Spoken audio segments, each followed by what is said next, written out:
Hi, everyone. I'm Colin Urbina. I'm here with North Bennett Street School in Boston, and we're going to show you something today. With me is... Erin Fletcher. Hi, I'm also here with North Bennett, one of their continuing education instructors. And with Colin, we also teach middle school book arts.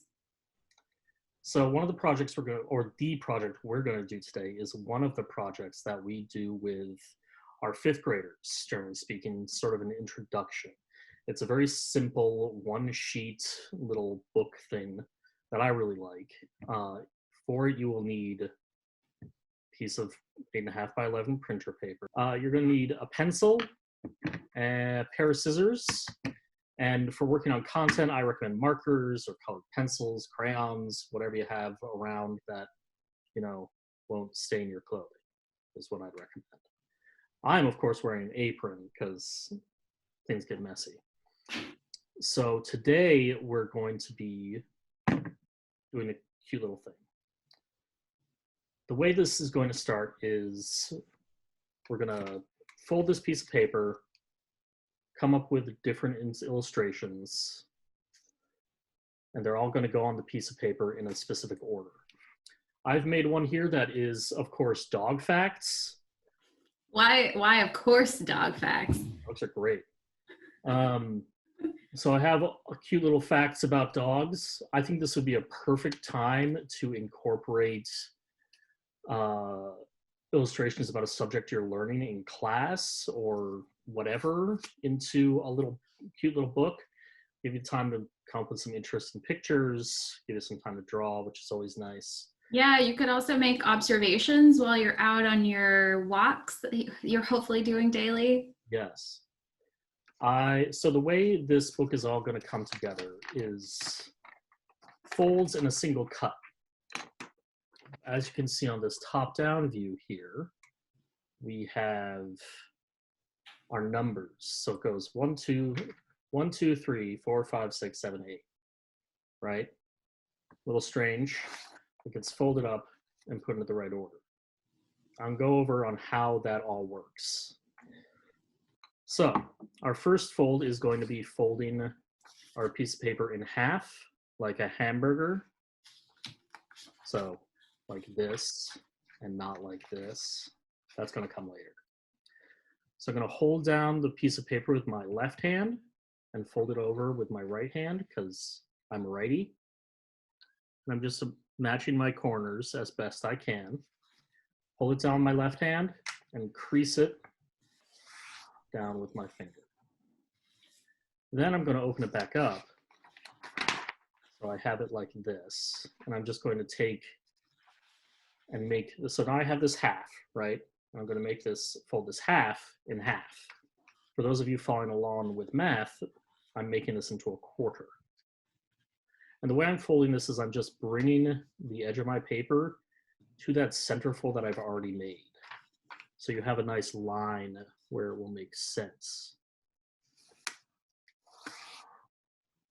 Now, I have these two folds. I'm opening them back up and I'm going to spin my paper. I'm going to do the same thing to the other side.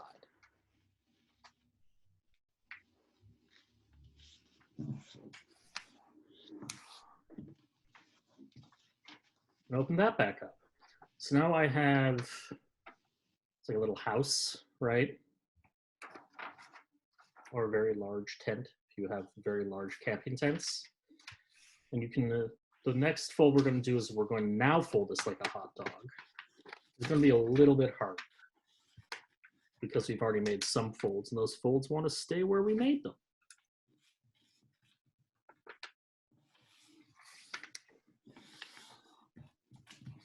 All right. Now we have our piece of paper divided into 8 parts. We are going to make the one cut that we need to in this book. So I just want to ask you quickly, Colin, does it matter like where my folds are? My fold is opposite to yours, my last fold. Does that matter at this stage? This is really our folds are going to get all changed around during the whole Okay. progress of refolding this book. So in Oh, the end, as long as you make it work, it's going to be fine. okay. Since we're using printer paper, this paper's pretty relaxed. Yeah, it's really easy to refold. It'll be okay. So I want a peak in my center. And if I'm talking about a valley,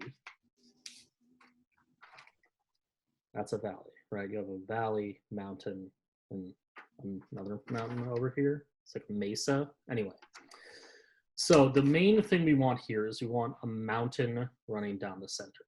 Okay. So if your folds are like this, what you're going to have to do is just fold this one to the center. All right. And if yours doesn't look that way, it's okay. But I would try to get this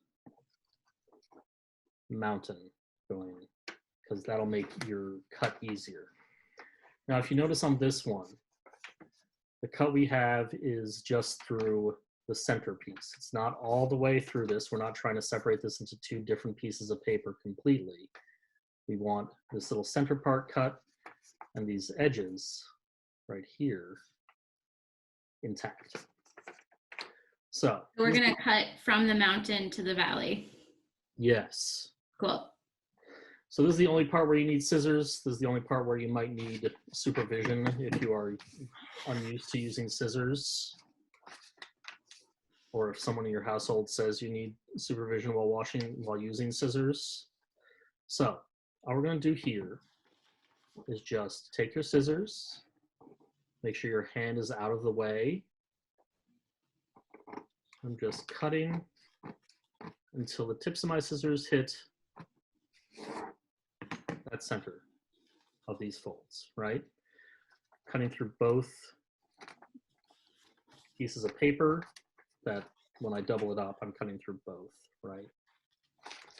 So then you should have this.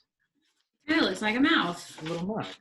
We've made a paper puppet. You can absolutely make paper puppets with this sort of thing, and it's pretty great. I've seen some good stuff. So you can put your scissors aside. You're done with those.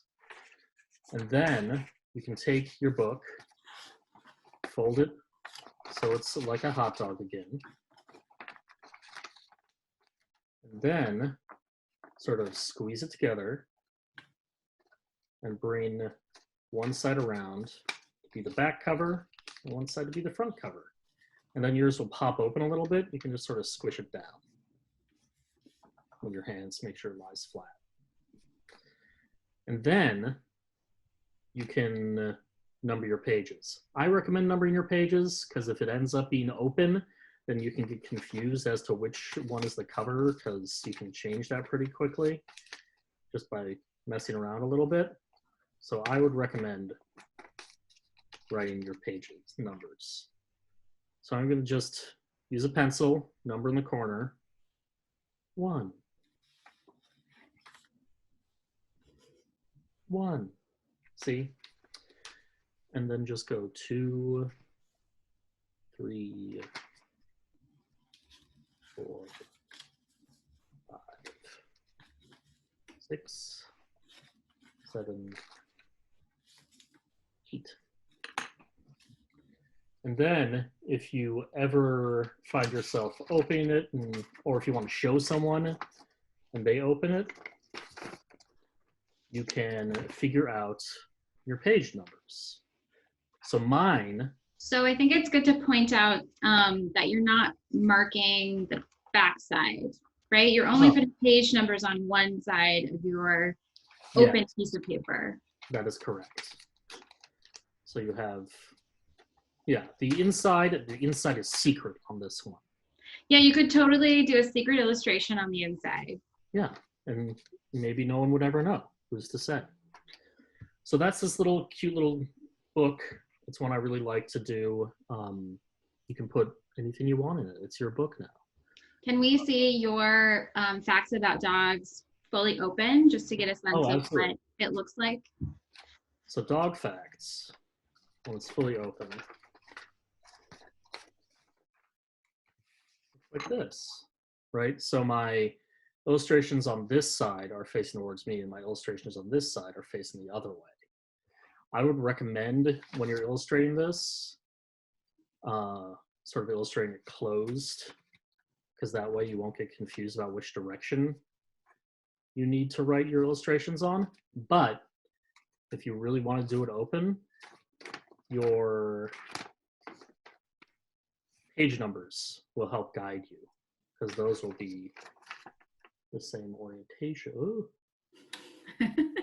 The same orientation as your illustrations. See? Right. What else? This is a really good exercise if you want to do something that goes in order, like a comic strip. Call that something that's sequential, that goes in order from 1 to 8 in this case. That would be a really fun thing to do, I think. Yeah, it's a good little project. It goes pretty quick. And if you have results that you want to share with us, Erin, where can they find us? So we would love to see what kind of books you make, and you guys can follow us or include us in any posts that you do on the following Instagram handles. So NBSS Boston is North Bennett Street School, the school that we work at. At Low Mountain is Colin Urbina. Oh, sorry. And then at Herringbone Bindery is me, Erin Fletcher. All right. Thank you so much for watching. We'll see you in a couple of weeks. Yeah. Bye, everybody. Have fun making your books. Thank you. Bye.